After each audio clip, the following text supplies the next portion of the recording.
2021년 현재 세계 군사력 6위 강대국 한국은 전 세계와 비교해봐도 최고 수준인 K2 흑표 전차와 제7군단을 보유하고 있는 명실상부 기관무기 강대국이며 꾸준한 기술력 습득을 거듭해 중국과 일본산 전차 따위를 가뿐히 밟아서고 미국과 독일, 러시아의 전차 성능에 전혀 밀리지 않는 우리나라만의 독자적인 차세대 전차 개발을 지속하고 있습니다. 다른 국가들의 전차와 비교해봐도 전혀 손색 없는 3.5세대 K2 흑표 전차를 7군단에서 활용하고 있지만 한국군은 여기서 멈추지 않고 더욱더 강력한 차세대 전차 개발을 원하고 있습니다. 한국이 원하는 전차는 바로 5세대 전차 K3 흑표입니다. KF-21 전투기에 이어서 대한민국이 진행하는 대규모 계획 K3 흑표 전차 백두산 호랑이 프로젝트란 한국 육군이 2030년 배치를 목표로 개발 중인 비밀무기 130mm 전열화학포를 장착한 무인 포탑 전차를 통칭하는 명칭이며 세계 최초로 한국산 전열화학포를 채택해 전차의 주포에서 포탄을 발사할 시 마하 10 이상의 속도로 포탄이 순식간에 날아가 3.5세대 전차의 장갑 기준 1700mm 이상의 관통력을 보여주는 괴물 같은 성능의 전차입니다.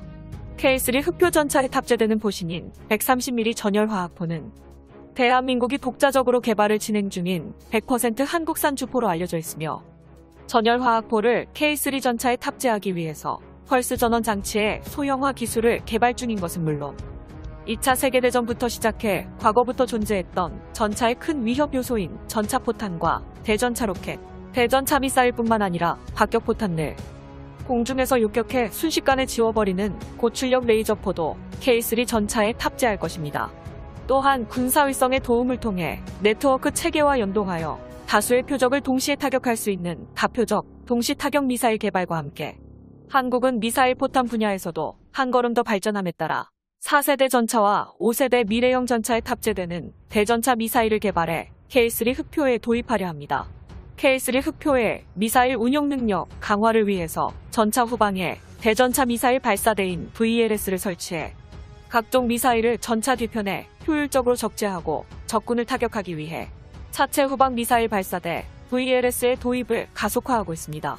물론 이와 동시에 기존 주력 전차와 같은 주포에서 발사하는 대전차 미사일은 기존과 변함없으며 센서 반응 형식의 한국형 대전차 미사일 포탄은 2028년까지 개발 완료를 목표로 연구 개발을 진행하고 있습니다. 2030년에 개발이 완료돼 K3 흑표 전차는 최대 유효 사거리 30km 밖에 있는 적군의 전차를 탐지할 수 있습니다. 최대 유효 사거리가 8km 정도인 K2 흑표 전차와 비교해보면 놀라울 정도로 강력하게 발전한 K3 흑표 전차의 성능을 확인할 수 있죠. K3 흑표 전차는 K9 자주포처럼 초장거리에서도 적전차의 포탑을 분리시켜버리는 대전차 미사일을 발사하며 일정 거리를 날아가다 자체 센서로 적 전차를 탐색하여 적군의 전차를 발견하는 순간 순식간에 하늘로 상승한 다음 무서울 정도로 빠르게 하강하며 적 전차의 약점인 상부 뚜껑을 흔적도 없이 박살내버리는 형태의 미사일을 K3 흑표가 탑재하게 될 것입니다. 이외에도 360도 상황인식 장치 시스템, 능동 방호 장치, 다목적 드론을 포탑에 탑재하는 등 K3 흑표 전차의 개발 방안에는 한국산 5세대 전자장비가 듬뿍 적용돼 2030년 미래 전장 환경에서 다양한 공격 교리를 시행할 수 있게 되었습니다. 세계 최초 5세대 전차 K3 흑표 전차의 궁극적인 개발 목표 러시아의 T-14 아르마타는 물론 에이브람스 전차를 포함한 3.5세대급이나 4세대급의 전차 성능을 아득히 뛰어넘는 촉격차 성능을 목표로 K3 흑표 개발이 현재 진행형으로 전진하고 있습니다. K3 차세대 전차 디자인을 보면 K2 흑표 전차의 기반을 통해 스텔스 피탄 방지 방호 체계를 새롭게 적용시켰습니다. 현대로템 측에서 설명하기에 레이더 반사 면적을 낮추고 각종 전자장비를 사용하여 레이더 탐지율을 극도로 낮추려는 계획이군요. 동시에 포탑 역시 유무인, 무인 포탑을 장착하는 방식으로 러시아의 T-14 아르마타와 비슷한 형식을 갖추게 될 것입니다. 무인 포탑은 이미 대한민국 육군 측에서도 K2 흑표 전차 개발 당시에 제한된 바 있기 때문에 통합적인 방호 체계와 피탄 면적을 줄이기 위한 조치로 무인 포탑을 채택할 가능성이 굉장히 높습니다. K3 전차의 심장, 엔진을 담당하는 동력 계통은 기존의 파워팩이 아닌 하이브리드식 고효율 전기 추진 파워팩을 사용하며 전력을 주에너지로 사용하므로 엔진은 발전기를 가동하는 데에만 사용하고 구동 계통은 구동 변속 조향 기능을 일체화한 일체형 구동 장치를 이용합니다. K3 전차 설계의 첫 단계인 무게 중량은 최대 51톤급으로 기술 발전에 따라 방호 장갑의 무게를 가볍게 하고 K2 흑표 전차 대비 차체의 경량화를 통해 하이브리드 엔진 추력을 대폭 상승시킬 것입니다. 그와 동시에 방어력은 현존하는 주력 전차보다 2배 이상이어야 한다는 조건을 요구받고 있으며 차후 개량 시 추가 장갑과 플랫폼의 확장을 고려한다면 K2 전차 혹은 아르마타와 엇비슷한 50톤급 무게를 갖출 가능성이 높습니다. 이렇듯 K2 흑표 전차 개발을 통해 발전시킨 기술력으로 130mm 주포와 대전차 미사일까지 탑재하는 방식을 더불어 능동 방어 체계와 반응 장갑, 포탄 자동 장전 시스템 개량을 포함해 인공지능 기반의 차량 운용 체계와 유무인 복합 운용 기술, 스텔스 기능까지 탑재한다면 2030년에는 한국산 K3 흑표 전차에 대항할 적수가 절대 없습니다.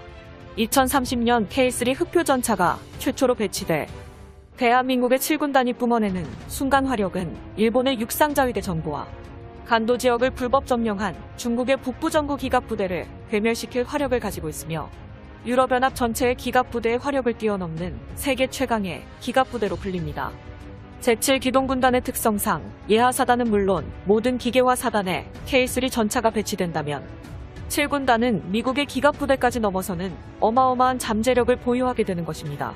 이와 더불어 세계 최강급 성능의 강력한 K3 흑표 전차가 개발될 동안 공백을 메꿔줄 K2A1 전차의 존재도 중요한데요. 2021년부터 4세대 전차로 업그레이드될 K2A1 흑표 전차의 4차 생산 결정에 이어서 K2 흑표 전차의 수출 경쟁력을 위해 국내 소요량이 더욱 증대되어야 한다는 의견이 제시되었습니다. 이날 간담회에는 K2 흑표 전차가 위치한 창원 공장에서 한국산 무기 생산에 관한 현안을 논의했습니다. 창원에는 89개의 국가지정 방위산업 무기업체 중 20개 기업과 200여 개 협력업체가 국가산업단지를 중심으로 자리 잡고 있으며 한국산 무기 개발을 위한 방위산업 노동자 10만 명이 활동하고 있죠.